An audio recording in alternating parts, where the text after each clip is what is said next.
This session is about competing on culture, and it will be chaired by Kirstan, Marnane, leadership coach and consultant of Marnane Consulting Limited.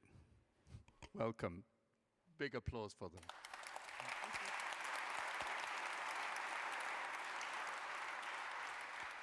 Okay, so let me go back to doing what I was going to do.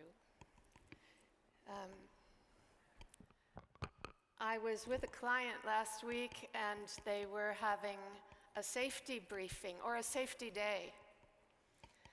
And the rule for the safety day, when they found out that 50% of their accidents did not happen with machines or in the field, they happened in the office, because people were basically on their phone walking up and down the stairs. And the rule or the guidance was, adjust your focus before a new task. Adjust your focus before a new task. So if I can ask you to adjust your focus for a moment and just get as still as you possibly can. Get as still as you possibly can. And take 3 good breaths.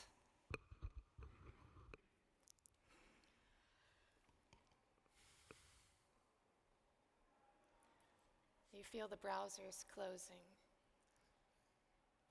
All right, thank you.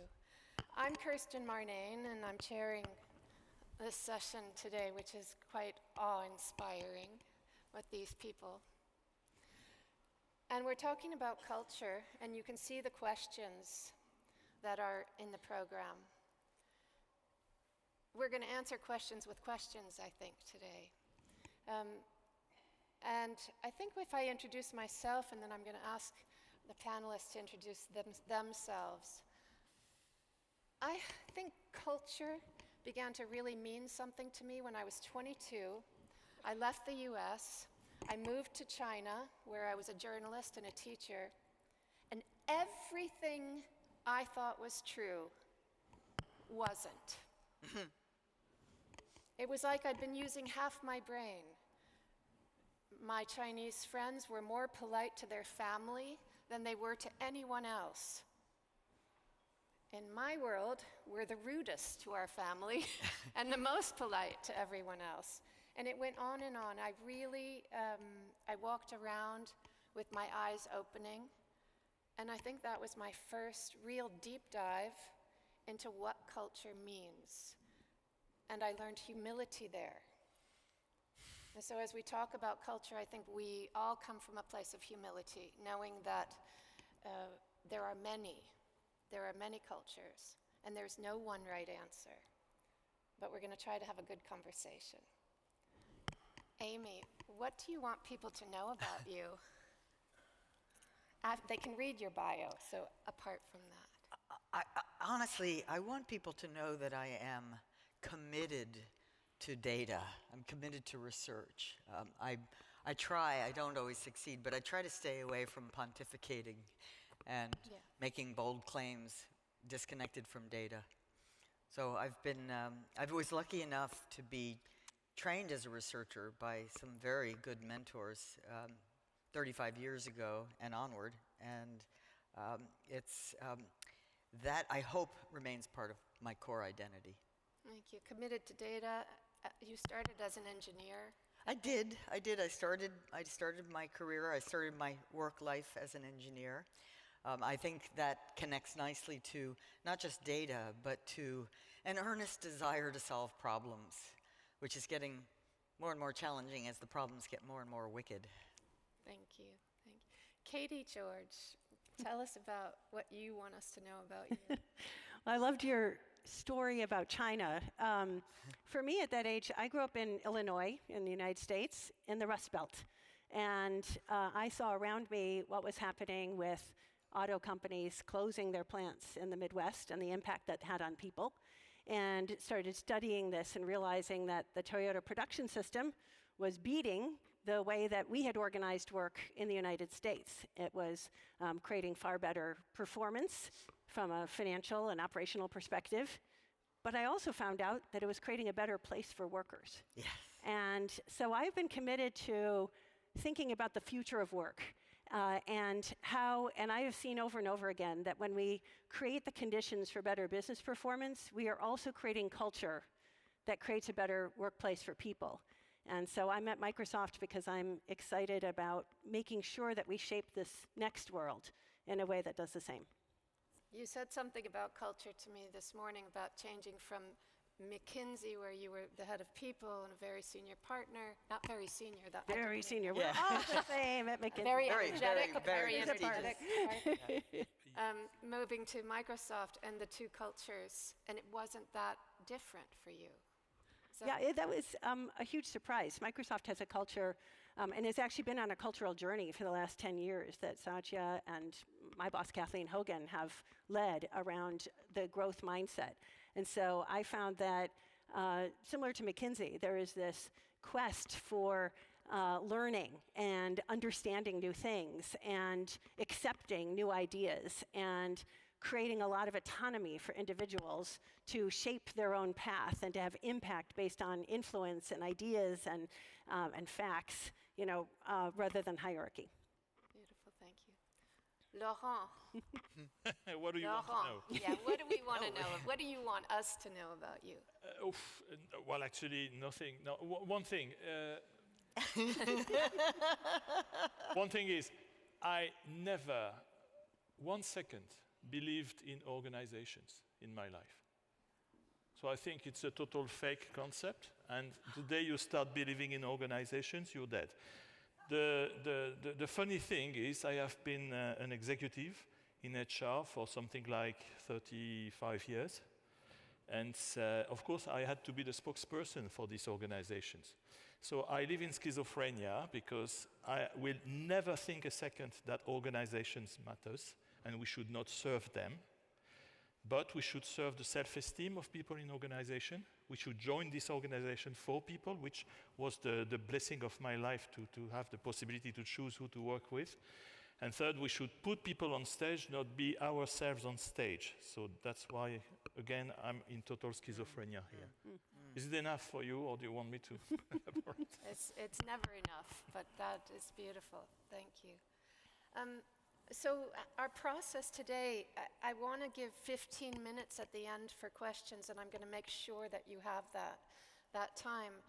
I'm going to just ask a couple of questions here and hand over to the panel. So my first question, and can I just say that, Amy, your work has informed almost everything I've done as a coach and a team coach in particular. And I'm hugely honored to be next to you. Everybody heard that. Thank you. Because heartfelt. And I didn't mean to embarrass you. But Too late. Yeah. All right. Okay. I do believe. It's okay. I It's do okay. believe in positive feedback, though. So, and because most of the people here, I think, will know a lot about your work. The first question is, what is new for you? What's on the edge of what you're thinking about culture? What's the question you're exploring that you don't have the answer to? Oh, so many. But, culture, there actually are some real questions, which means some real debates that we collectively could have up here. So I'll just say the question, the overarching question on my mind about culture, and let me just define culture as Ed Schein did, as the taken for granted assumptions, which your story illustrates beautifully. Taken for granted assumptions, about causality, about how things work, about how you behave, right? That do not, what did supposedly Marshall McLuhan said, we don't know who discovered water, but we're pretty sure it wasn't fish, right? So we can't see our own culture.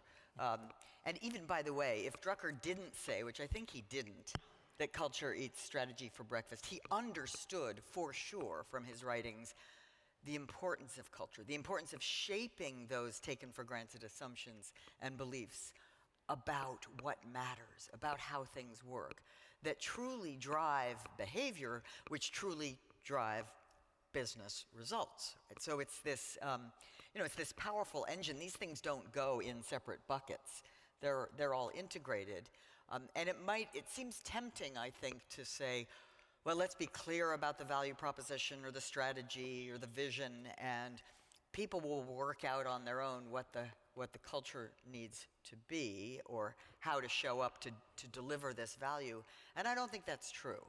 So I will say, of all the questions that I have, perhaps the number one question, and certainly the question for which I have the least well-developed answer, is the question of how do we genuinely influence the inner development work, the personal growth, the self-awareness, the other awareness that we genuinely need as adults to do the challenging learning work ahead, right? So we need the growth mindset. We need for me, fundamentally, the culture we need to succeed in a dramatically uncertain, fast-moving world is the culture of learning, and that involves a set of taken-for-granted assumptions that most adults simply don't have at the moment. And I think we don't know enough about how to get from here to there. What are the assumptions that we... Well, the assumptions, I mean, in a sense, they start with two big words, curiosity and humility.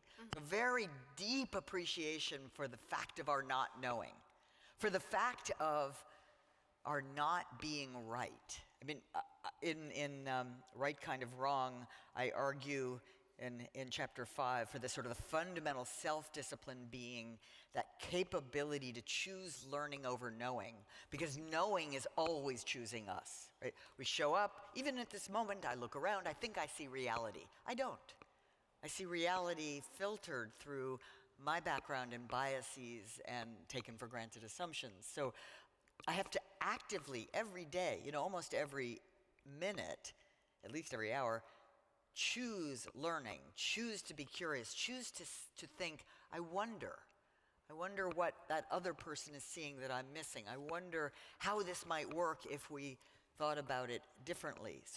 So humility and curiosity are kind of umbrella terms that drive some of this thinking that then drives the action that I guess we can best describe as iterative experimentation, right? Just an ongoing process of hypothesizing, testing in small, safe ways, and then learning and testing again, pivoting, changing. One more question on that before I pass on to the others. Humility and curiosity are the opposite of fear. In a sense, if you're afraid, they're hard to practice with fear. They're hard to practice with fear. Yeah. I mean, maybe it's worth saying, because when we were outside and meeting just now to talk about the panel, you brought up the sort of observation that you've been seeing across companies that you work with of psychological safety going down. And you said, what do you think? I said, I don't have the data. But what I am aware of is some misunderstandings about what that means. Right? So psychological safety is not a state of people feeling comfortable. Right? It's actually a state of people feeling enabled to take the interpersonal risks that are uncomfortable. The interpersonal risks of asking for help, of admitting a mistake, of sharing a different idea, of disagreeing with the boss. Right? Psychological safety describes an environment where you believe not that those things are easy, but that they're genuinely expected, right? Because we care enough about the customers or the patients or what have you. Because we care, we are willing to do these hard things, and it won't lead to some kind of rejection or humiliation that is just more than I should have to bear, right? But this is not a state of comfort. It's a state of freedom from danger. Yeah. It's an obligation almost. And it can be an obligation, but it's felt as a kind of not easy obligation, but a viable one. Yeah, that's right. Thank you.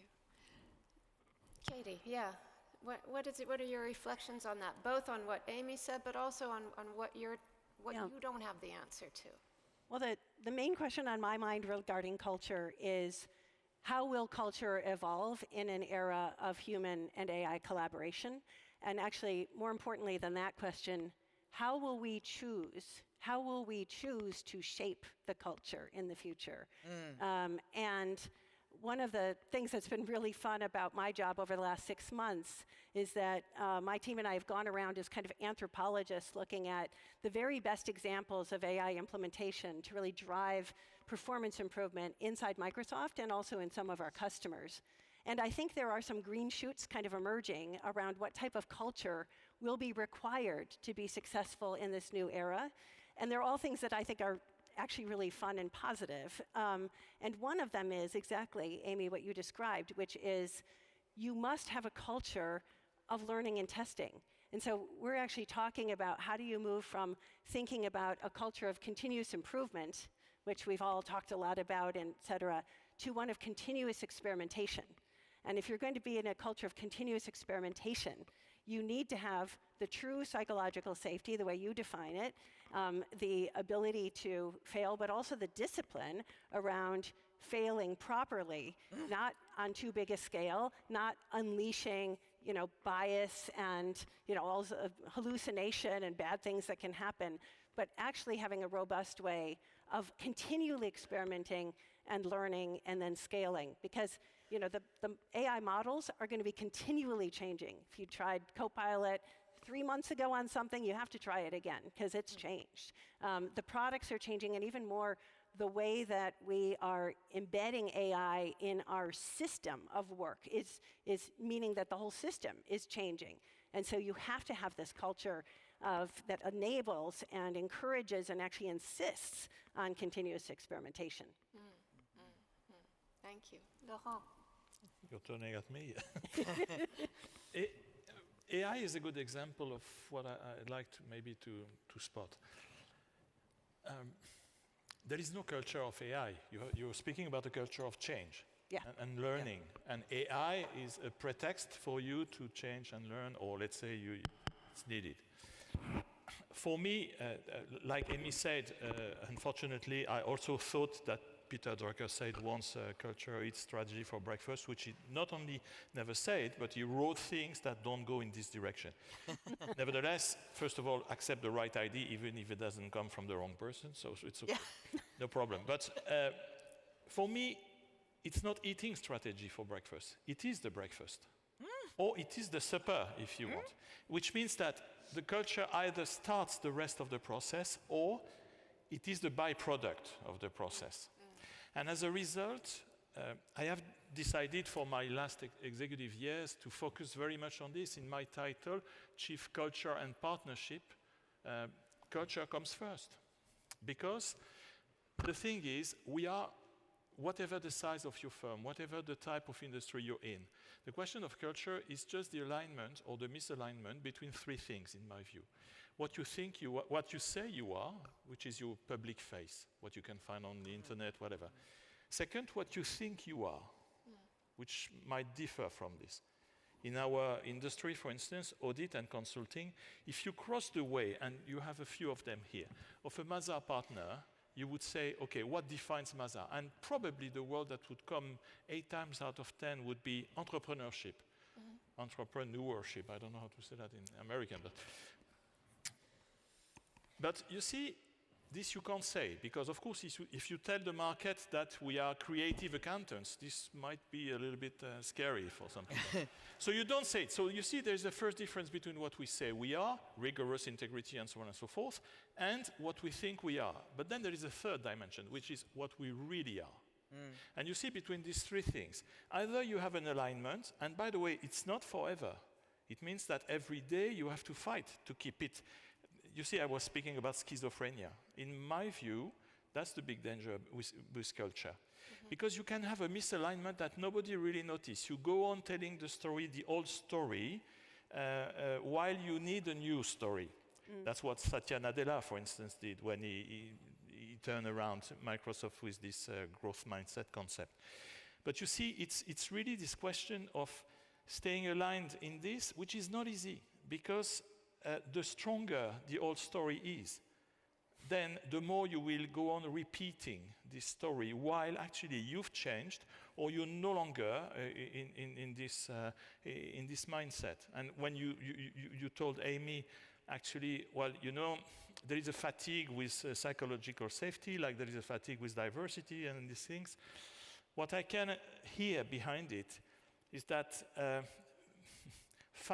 it's fad. I mean, people are jumping and choosing one fad and another one and so on. We need to be consistent in this, you see? Yeah. Yeah, it takes hard work. Yeah. It's hard work, and the say you are, think you are, what you actually are, how do you find out what you actually It's your narrative identity, if you prefer, if we use the concept. But the narrative identity, just like for one person, is the alignment you have between what you always were. The Kirstan when you were 5, you see what I mean? This is idem, what you were before. And then you've become the Kirstan because of your professional life and so on and so forth. You've become someone else as well. And the connection between the two is your narrative identity. It's exactly the same for a firm. Yeah. I mean, you can have this old story and a new story. But I was also thinking about what you were saying, Katy, about, you know, with AI and what does it mean for our culture. And at last night's dinner, the 3 points that came out, civility, value, and hope, there's an alignment. I'm really coming back to you, Amy, with the inner work. Who are we? We're not changing who we are because AI is coming, but can it enhance who we are? Anyway, I mean, it's, yeah. Is that what? I don't know. To me, it's, there are some sort of competing forces, you know, with this. I think there's ever, you know, who you say you are, there's ever more discussion of collaboration. At the same time, there's ever more emphasis on brand me and individualism and standing out and having followers and likes, and it's incompatible, right? At some deep level. It's a different mindset. It's a different way of thinking. I mean, imagine the way of thinking, and I think this is the way we need, where you wake up every morning and you think, I am so interdependent with and in need of others to accomplish what I want to accomplish, to make the world a better place. And that's just not the mindset that's been profoundly reinforced over the last 20 years and acceleratingly reinforced over the last few years.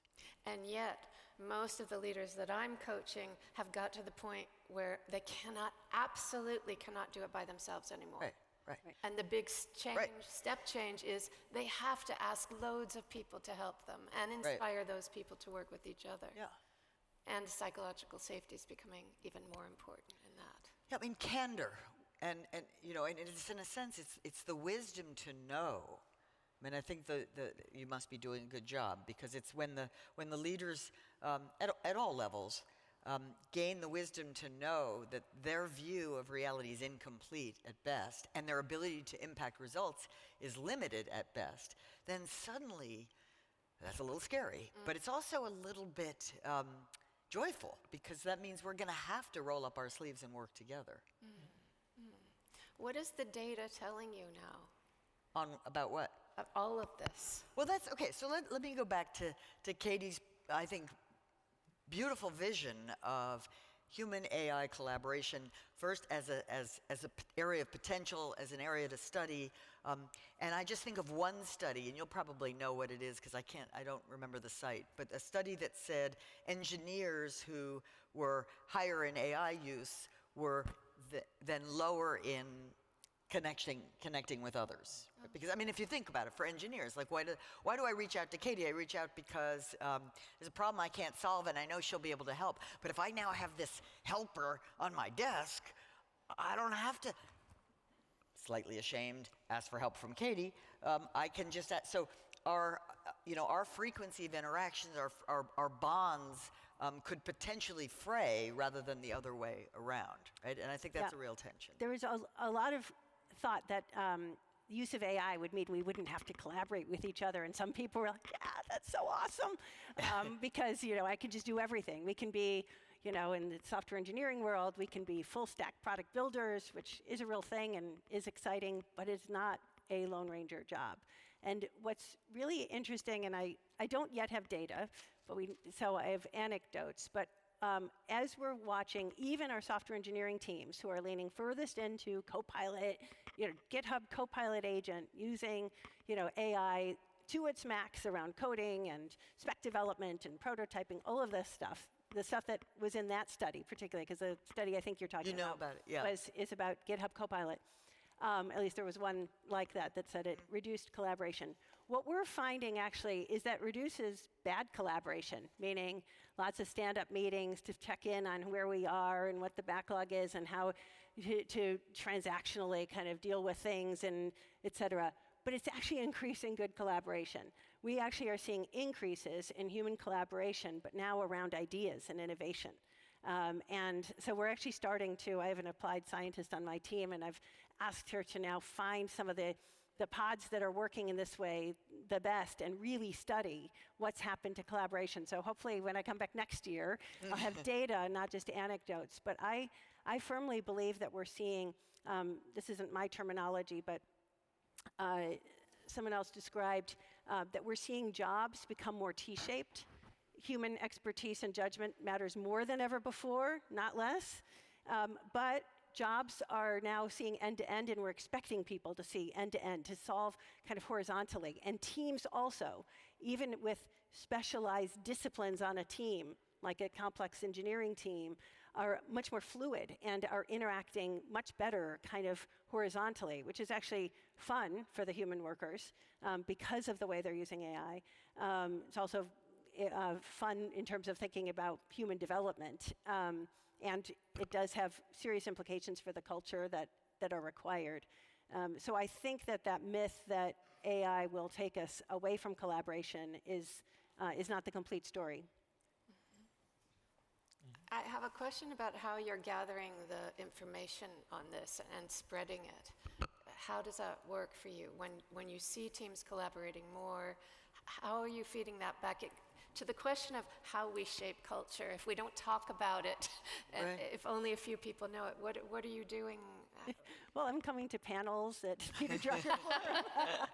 No, I mean, the work that we've been doing on my team has been, again, my team just got formed 6 months ago, has been actually doing a series of case studies inside Microsoft and out that right now are just internally published. And we're developing a bit of a playbook on what are we seeing as best practice around how to guide the implementation of AI in a way that drives great results, which, again, increasingly we'd like to go from anecdote to data around great results around both the performance of the team or the organization, but also the human element. And what we are finding, for example, is that inside Microsoft, the people who are using Copilot the most intensively are also the ones with the highest Thrive scores, which is our employee engagement kind of tool, but specifically measures how people find meaning in their work, are they finding support in their work, et cetera, are they thriving in work. So we'll continue to lean into that kind of work and publishing it. Yeah. I mean, that is really interesting. And I wonder if those who are thriving are more comfortable taking the risks of trying something Well, this new. is, so chicken egg. Correlation versus causation. Yeah. Great question. That's okay. I mean, it doesn't matter in a way, because it's as long as it's a little engine of thriving. But it matters more than you say, maybe, because you see, when you want to evolve a culture, there is always a sequence that is a disastrous sequence, which is you start with narrative. You have to start with narrative. We will be AI-driven. Bam, supervision. It's true. But then what do most companies do? They say narrative, design, and then management. So they first tell the vision, then they go for, we opt for this tool, this method, whatever. And then you try to force the management, which, by the way, would create unsafety, to adopt things that they did not really take part in the design. The big thing is you have to reverse it. You, of course, have to start with the narrative. I mean, you cannot not say today we are full speed, full gas to AI. But the second thing should be management. And the third thing should be design. And it is quite difficult because especially in times where acceleration is needed, people tend to skip this management thing, killing the culture, by the way, and would put design as the kind of master of what management should do. And then you end up with the layoff and these kind of things by saying, these people, they don't adjust. It doesn't make sense. That's why living in democratic cultures, I have always worked for decentralized organizations. So this is why, if you're in a decentralized organization, culture is what keeps, let's say, centrifugal elements together. Because the very nature, the forces, they are centrifugal. So what keeps people together is the culture. But the culture you cannot impose.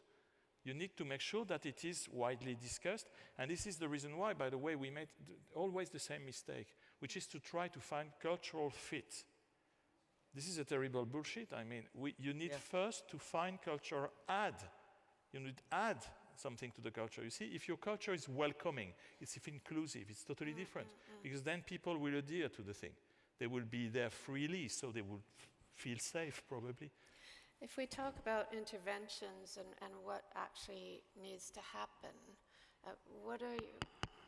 You know, I tend to think that any intervention, I like the idea of a narrative. I mean, a story is more compelling and easier to internalize and remember and live than sort of a list of facts or values or something. But I think any intervention has to have both cognitive and affective or emotional components. It's something that you understand, like a new way of seeing, a new way of understanding what we're about, what we're trying to do, and a way of connecting emotionally to that new way that is motivating. So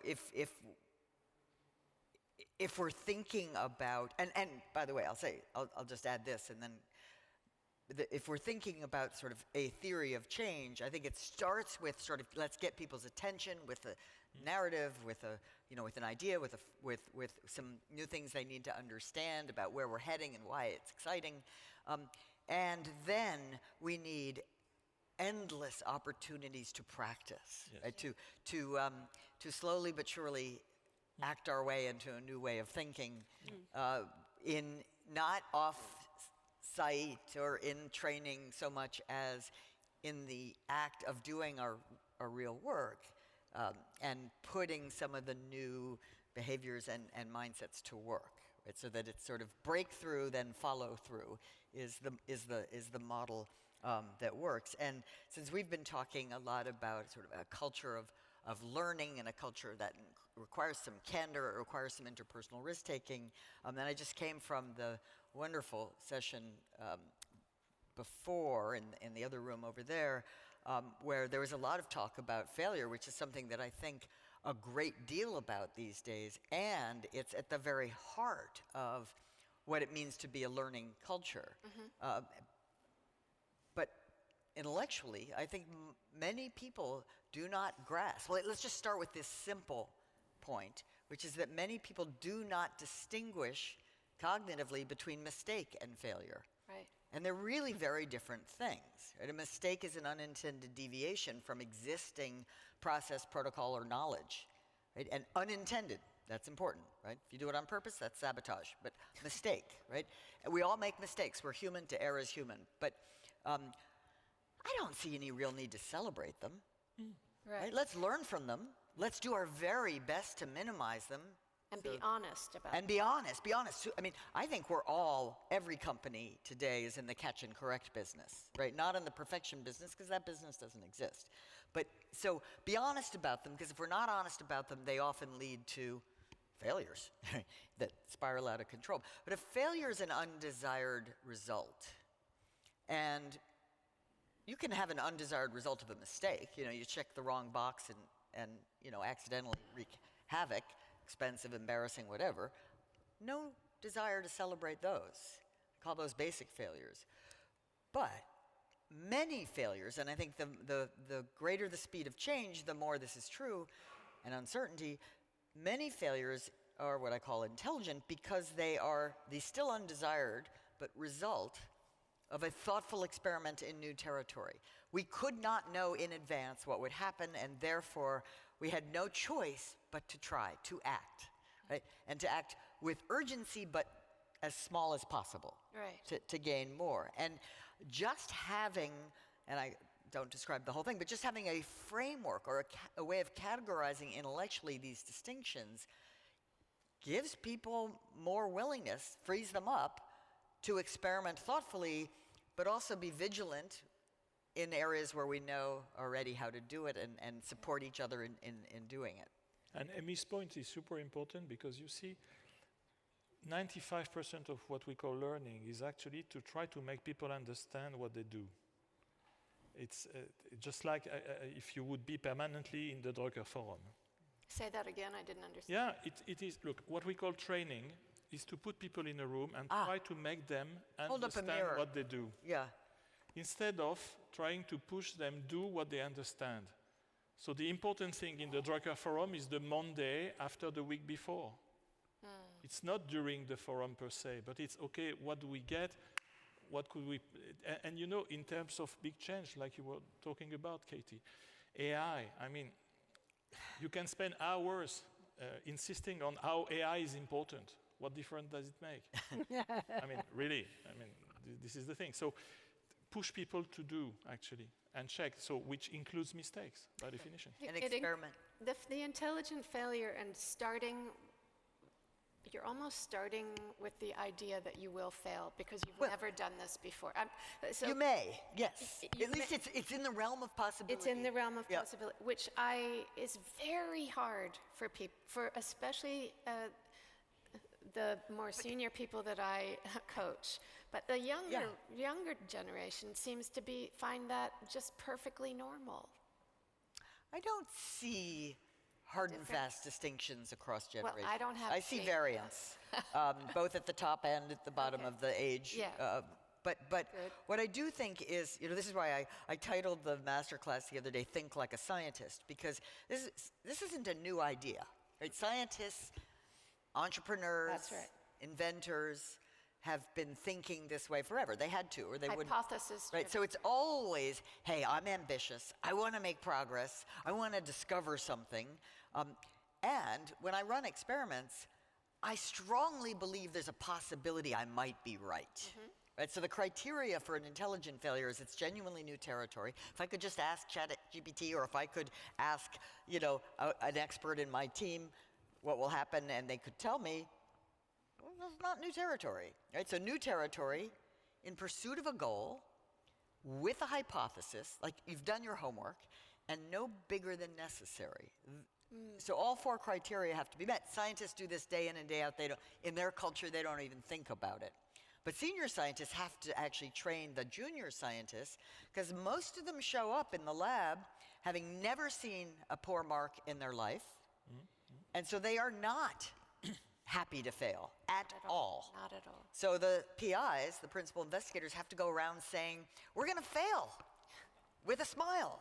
And then the young look and they say, really? Really? I don't want to fail. I don't fail. Like, I got here. So yeah, you're going to fail. If you want to publish in the top journals, you got to accept that 90% of what you try will fail. And then that 10% will be game-changing. So it's a different way of thinking, but it's a potentially very positive way of thinking. One of the things I love about your intelligent failure and the way you've described it is that it's a really rigorous framing. Yeah. It's not try anything, throw it at the what wall. Happens, let's all just experiment, away.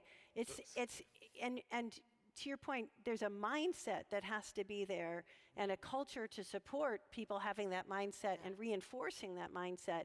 But you're also describing some very specific tools and rituals that go along with intelligent failure versus stupid failure. And that's something we can teach, that we can roll out. I think there's, if I think about the role of a manager of the future, I've been telling people on my team, every manager should now be a chief experimentation officer. Yes. Right? And what that means is not only that they're creating the culture and the kind of conditions for people to understand that experimentation is good and failure is okay, but even more important, to actually set the guidance about how do you decide what to experiment on, how do you decide how to make it as small as possible, how do you mitigate any risk, how do you know if you're successful or if you've failed, so you actually have data to tell you whether you've succeeded or not, and then how do you kind of take those learnings forward. So I think I really love the whole concept of this as a rigorous approach as opposed to something that feels like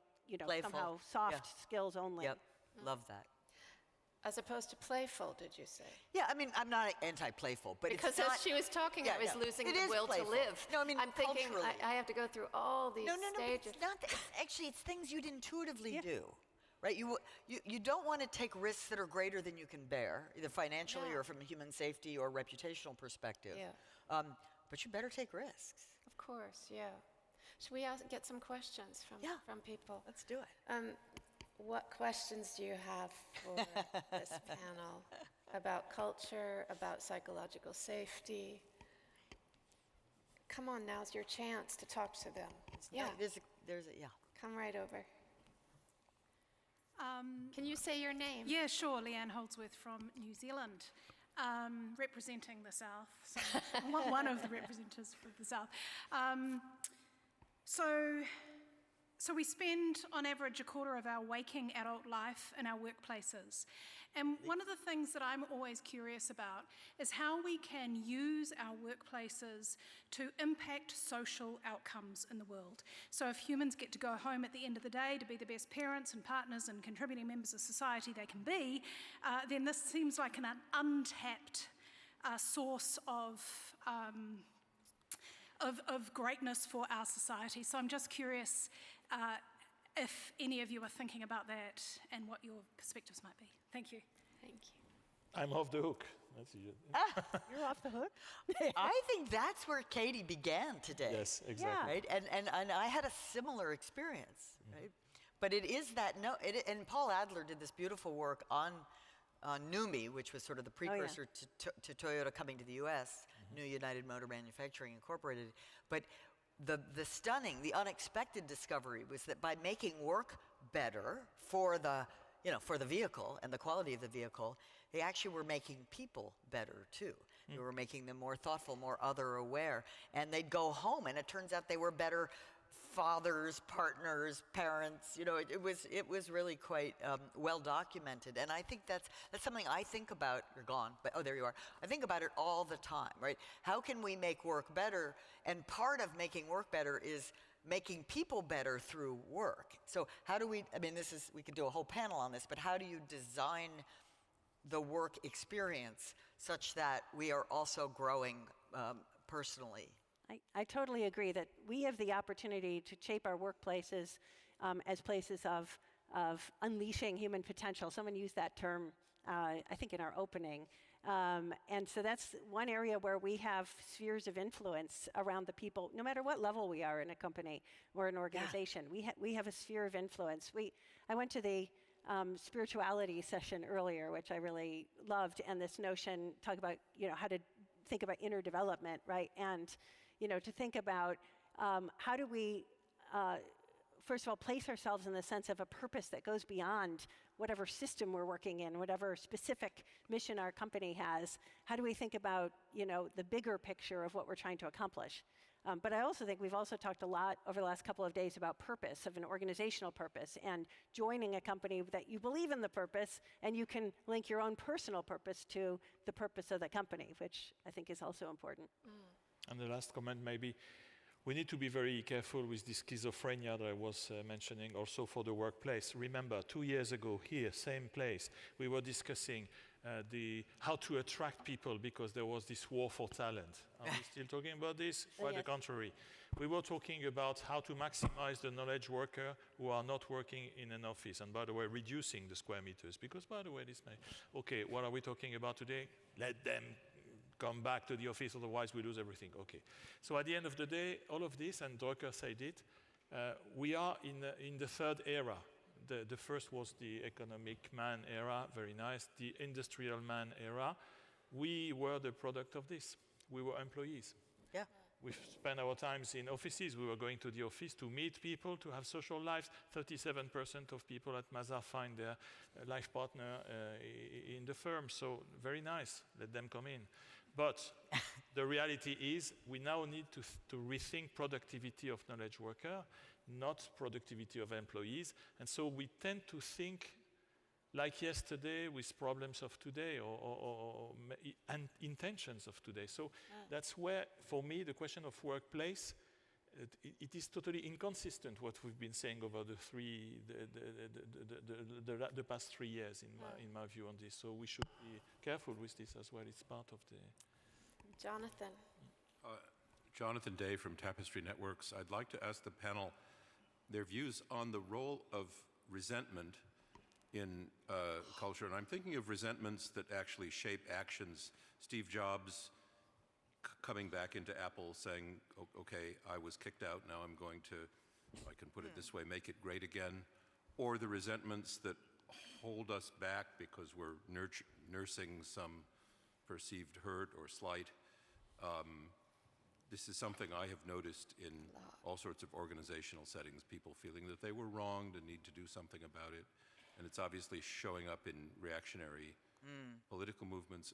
Again, just curious whether there's data, for example, on this, what experience you've come across in dealing with resentment as a driver of or force in culture. I hope the question makes sense. Yeah, so the impact of resentment in many levels and how to mitigate it.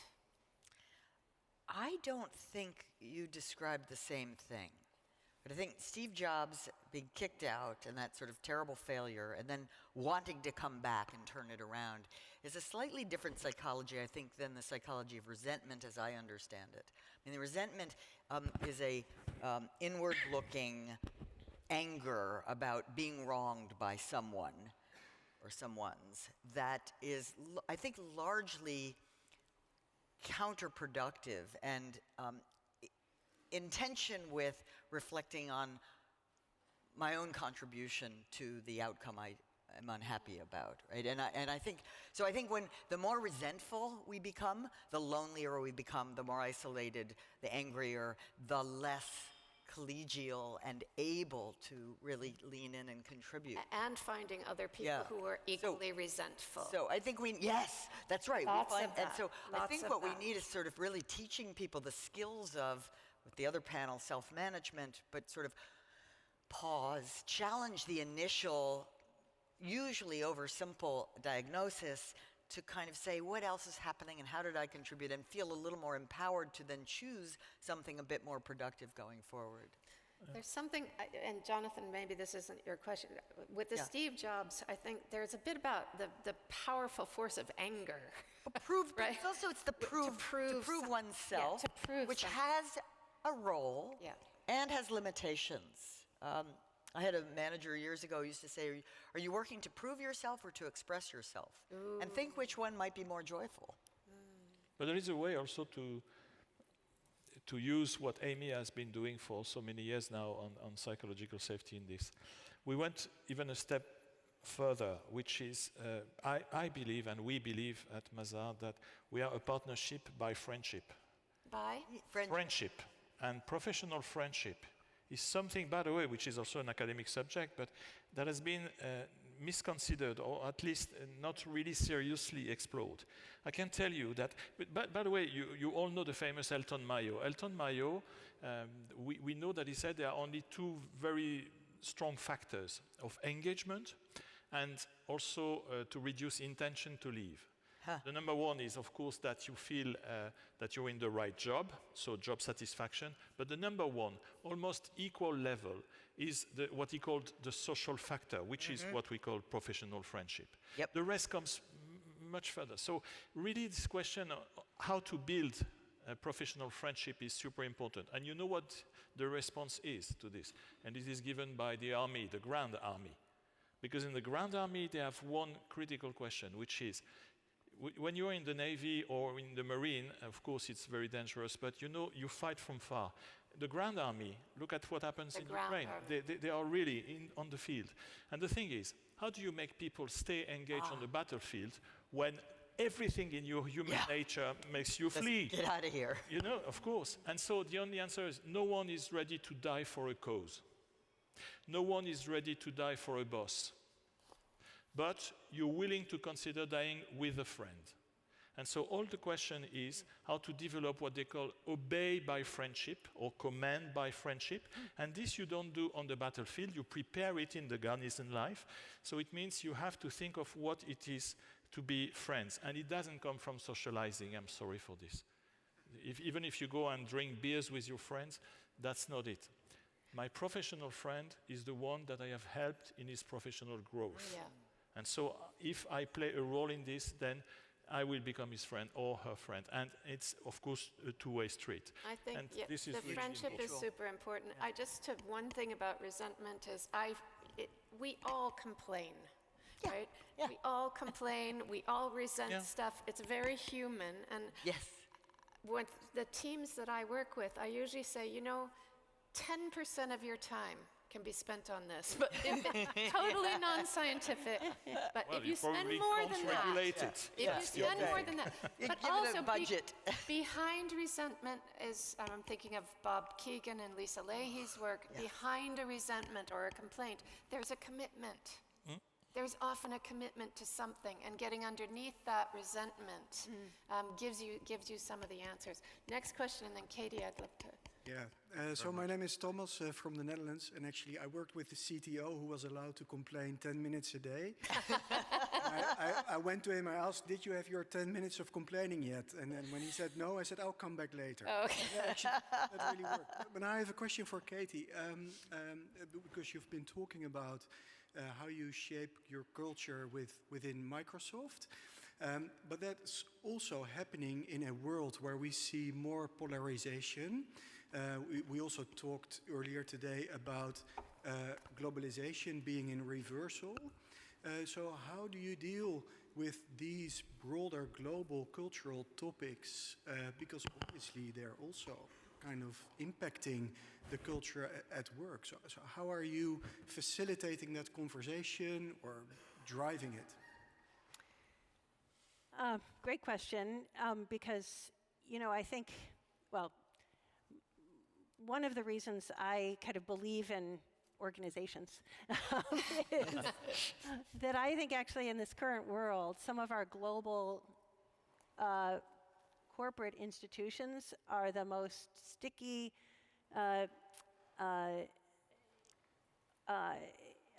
unifying kind of globally institutions. Microsoft is all over the world.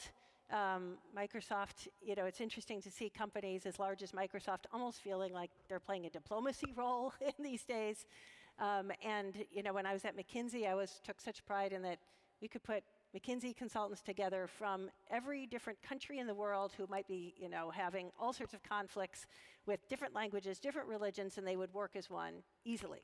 And I think that's magic. And I think that that's a role that global institutions must play in today's world. That said, there are, of course, stresses.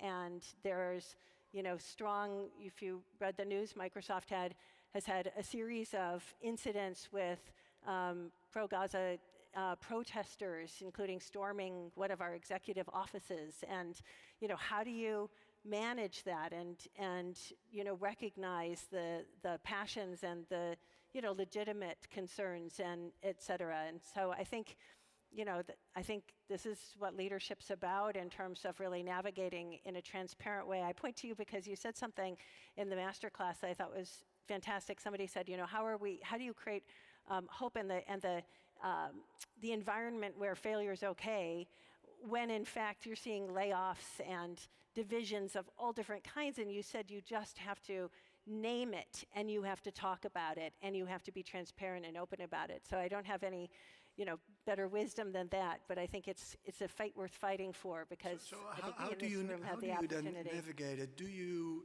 discuss it? Can there be a conversation about these topics, or do you say, no, we want to be this safe environment where this is not a topic that we discuss? Things like Gaza, maybe deportation of people in the US, all those sorts of... So I'm not in a role where I'm trying to shape kind of Microsoft's policy around this, so I'm not sure, I can't speak from that from a policy perspective, but my experience as an employee is that people do have open conversations, but there also is a pretty clear expectation around civility. We've been talking at the SHRM organization a lot about civility, and I think that, and really teaching people what that means and what the limits are in terms of what we say and what we don't say to each other, and really trying to also keep people focused on doing the job together in a way that contributes to the good of the world as opposed to pulls it apart. That's great. So we have I'm going to say a couple of minutes left. Started late. We started a bit late. I guess what I'd really love is just... There is one more. Is there another question? Yeah. Oh, I'm sorry. Oh, okay, sorry. Yeah, go ahead. And that will be our last... yeah. Thank you, Amy. And I guess that's the problem of having a closed mic in the back. My biggest question is, I love the change paradigm on failure and how we look at that. The reality is also that we have generations in our workforce today who have been indoctrinated with the fact that failure is bad. They are now coming into a situation where we're changing this view, where we also see that AI may very well make their jobs obsolete. How can we help those people give the confidence to actually embrace this new vision of change? I mean, I think if they've been indoctrinated, we can re-indoctrinate. I mean, and I think it's very much what Katy just said, but it's being as clear with as positive an affect as you can muster about what lies ahead, how you see it, what we know, what we don't know, and why we need you. Right? And so it's not going to be okay to be truly failure averse. Right? If you are truly failure allergic, you will not be a good employee. You will not be a good contributor because we're in a complex, uncertain, interdependent world, right? Where failures are inevitable. The question is, can you be disciplined enough to have them be largely intelligent failures that teach us things we would not otherwise be able to know, so that we are genuinely doing the best we can in truly challenging environments, and we're doing it out loud. We're sharing our hopes and worries out loud and rolling up our sleeves and navigating them together. So I can't possibly sum up every bit of this discussion, but I think where we started was with a kind of inner game. Amy, you were talking about how do we manage ourselves, and in the panel I was in before, she talked about lead self, lead others, and lead the business, or leading the system. And I think it's beginning with inside, right? How do we manage ourselves, and therefore then how are we with each other, and then forming our whole organization. I'm afraid to say the word now, Laurent. I'd like to be an outsider, so I have no problem with this. So what else would you like to say before we close? Leaving them with some wisdom. I would actually echo what you said, that I come away from this panel I've been thinking about how important the inner game is for each of us and for leaders, because the world is changing very fast. There's a lot of uncertainty. It's scary. There's a lot of, sense of I need to show my value. I need to win. I need to compete. And for us to navigate this world, we all need to have an inner life that gives us security, stability, hope. And I think that's what we need to then create for the people around us as well. And our organizations can help us do that. Is that what you were saying, Amy? Yeah, So I would say, as the final bit again, choose learning. It has to be actively chosen, and it's even better when it's a team sport. Right? When you're choosing it explicitly, trying to come from that place inside, and looking around to see who do I get to learn with. Yeah, beautiful. Thank you, Laurent. In 2020, during COVID, Brunello Cucinelli, in his workshops in Solomeo, decided to hang paintings. Hang what? on the ceiling. He hung paintings, and paintings from the Renaissance, and everything that would evoke hope. Why? Because, and this is maybe the message for today, we spoke about culture, but not about art. Culture can be understood differently as well, you know.